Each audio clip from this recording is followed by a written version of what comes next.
for fake news with G-Luv. This morning I'm going to fucking bust open one of the biggest, stupidest fucking things that NASA's ever claimed. That's the International Space Station. People believe this shit. People believe it's been up there for 23 fucking years, flying around with solar panels on it in space. Anyway, I'm going to show you some fucking short clips from the ISS, live footage, and I want to see if you can tell what they all have in common. All right, here you go. Here's one sleep station right here. I'm going in right now. You can follow me if you want. So I'm inside.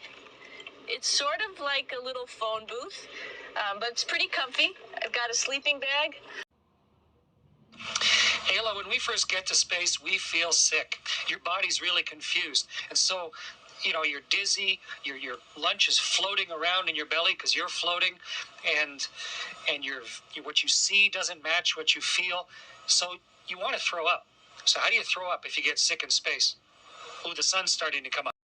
But G-Luv, you say, but of course they're up in the ISS, like they're orbiting around Earth. I mean, they have to be. You see them floating around. I mean, how else could they just float around without, you know, zero gravity like that? I mean, it's got to be real, you say.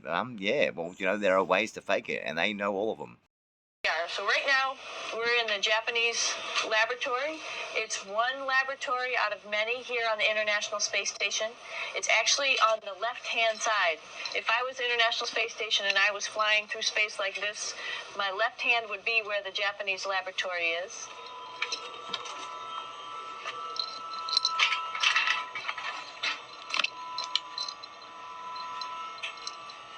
So now again, we're on the right-hand side, all the way on the right of the International Space Station. This is...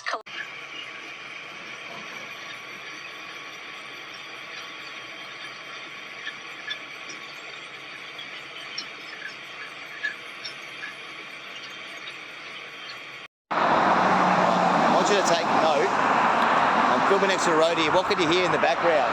You can hear noise from cars and shit, yeah? Alright, now remember that, and then look at all of these videos I'm going to show you of the ISS, and notice what the background noise is. Towel and my comb. What I like to do is start by just putting some hot water, squirting it onto my scalp.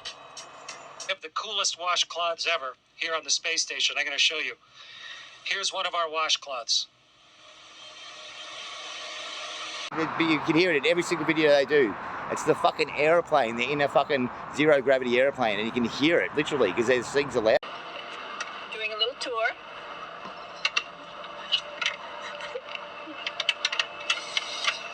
This is the FGB, and what's cool about this module, it is actually the very first piece of the space station that came up in 1990.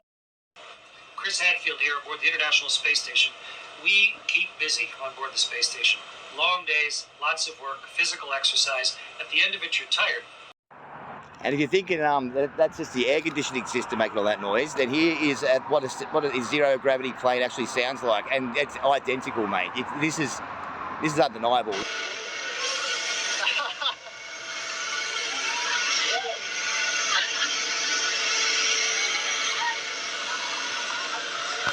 Gravity planes are not just normal planes going up and down. There's a whole process involved in getting this, and it makes a certain kind of sound because even the inside of the ISS looks like the inside of one of these fucking planes just dressed up with shit on the walls. I mean, yeah. I mean, that's not what research fucking scientists labs should look like. They're messy as shit. I mean, there's no way these are like the top people, the top human beings in their fields. Like, you know, the most exceptional human beings we send up in space, apparently. And you hear these guys talk, they sound like fucking idiots. But yeah.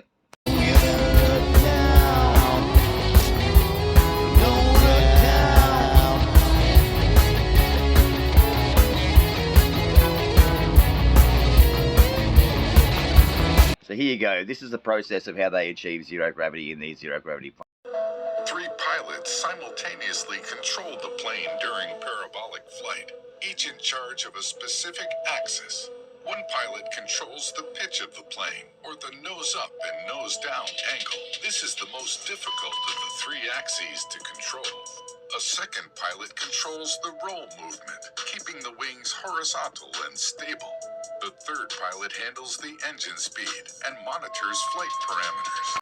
Is the the pull-up, the upward approach toward the peak of the parabola. The plane peaks at 426 miles per hour during this maneuver, subjecting everyone on board to a gravitational force 1.8 times greater than what's on the ground for about 20 seconds. 8,000 feet in the air, the plane then enters the pull-out phase of its flight path. It accelerates downward, subjecting passengers once again to 1.8 G before stabilizing to a more conventional horizontal path. At this point, there's a brief 22-second window where the opposing forces of gravity and the falling plane immediately cancel each other out. Thus, there's weightlessness.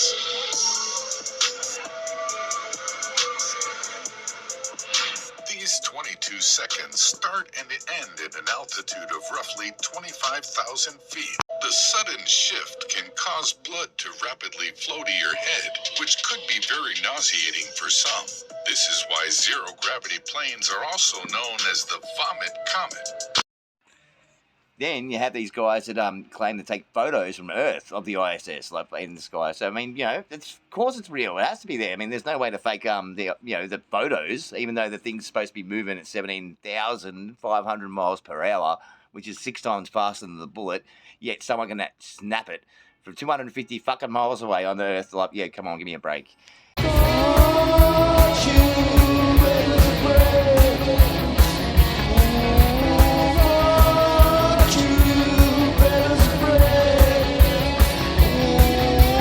So there's no doubt, here's a comparison side by side. First one, the ISS, and the second one is a zero-gravity plane. And just listen to the background sound. Okay, this has been an expose by G-Luv, the fake news ISS report. Hoax, just like the fucking moon landing. Anyway, see you later. The space station has been around for about now, manned for 12 years, but it's been up in space for about 14 years.